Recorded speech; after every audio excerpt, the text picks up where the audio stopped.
안녕하세요. 리더들을 위한 지식창고 킹스클럽입니다. 미처분 이익잉여금이 회사에 어떤 영향을 미치는지 그리고 해결 방법 5가지에 대해서 말씀드리겠습니다. 회사를 운영하면서 이익잉여금이 많아진다는 것은 회사가 잘 되는 것이라 볼 수 있으니 분명 좋은 일인데요. 하지만 외부 입찰, 대출 문제, 재무제표 개선에 대한 숫자상으로 존재하는 미처분 이익잉여금도 있습니다. 쌓인 미처분 이익잉여금 한 번은 정리하고 가는 것이 필요합니다. 회사는 크게 다음 2가지의 경우를 마주할 수 있게 됩니다.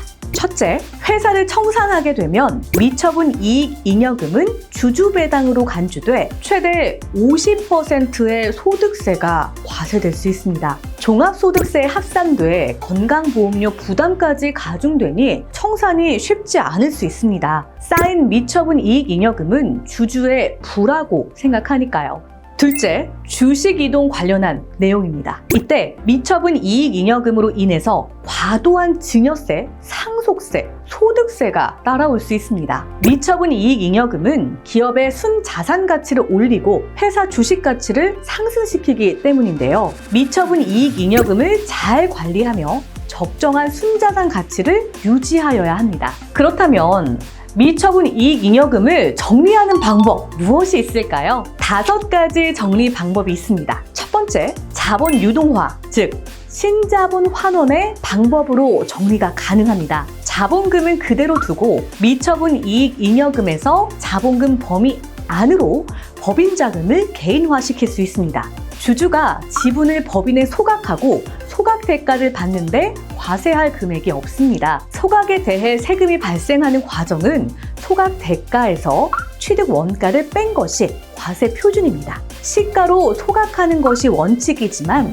취득 원가로 소득하게 되면 소각 대가와 취득가가 같게 되므로 의제 배당이 과세되지 않습니다. 두 번째, 가장 많이 사용되고 이슈가 되는 방법은 배우자 증여를 활용한 이익 소각입니다. 배우자 공제가 6억 원이기 때문에 이를 활용해서 대표의 주식 10억 원을 배우자에게 증여하고요. 자기 주식을 취득한 후 소각하면 실효세율은 7%로 약 7천만 원의 세금이 발생하게 됩니다. 보통 세금 없이 미처분 이익잉여금을 해결할 수 있다는 이야기를 들으신다면 이 방법일 텐데요. 하지만 과세 당국에서 가장 주시하는 부분으로 10년간 부부간 현금 거래 내역, 선입 선출법 등의 복잡한 리스크와 문제가 존재합니다.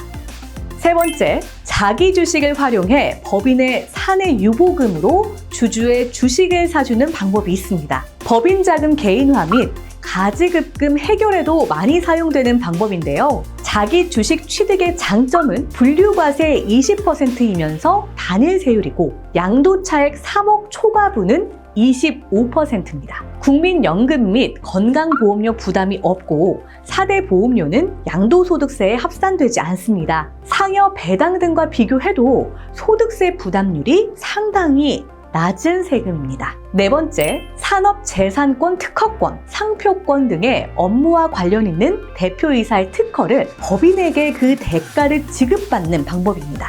예전에 많이 사용하였던 방법이었는데요.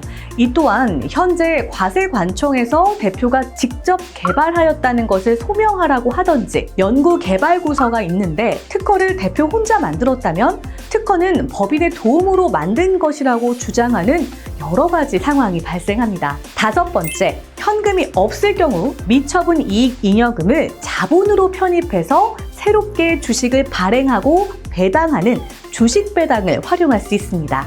자, 지금까지 미처분 이익잉여금 해결 방법 5가지와 유의할 점에 대해서 정리해봤습니다. 현재 기업의 상황에 맞는 방법은 무엇인지, 어떤 방법들로 단기적, 장기적 전략을 세울지 복합적인 계획에 따라 정리해야 합니다. 미처분 이익잉여금이 쌓여 있다고 해서 무조건 안 좋은 것은 아닙니다. 다만 어떠한 방식으로도 법인세, 지속적으로 미처분 이익잉여금처럼 세금이 같은 속도로 쌓이게 되는 것이기 때문에 미리 출구 전략을 세워놓고 가는 게 필요하다는 것입니다. 자, 지금까지 리더들의 지식창고 킹스클럽이었습니다. 미처분 이익잉여금 정리가 필요하신 대표님이 계시면 이 번호나 아래 링크로 연락 주시면 성심성의껏 답변 드리겠습니다. 감사합니다.